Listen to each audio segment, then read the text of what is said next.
Hello guys, welcome to MS kite centre. जी आज क्या बोलने वाले हो? आज ये बरेली का आइटम आया है। ये क्या आइटम है?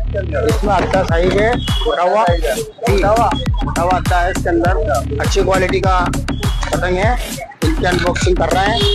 देखो इंशाल्लाह देखते क्या है इसके अंदर। देखो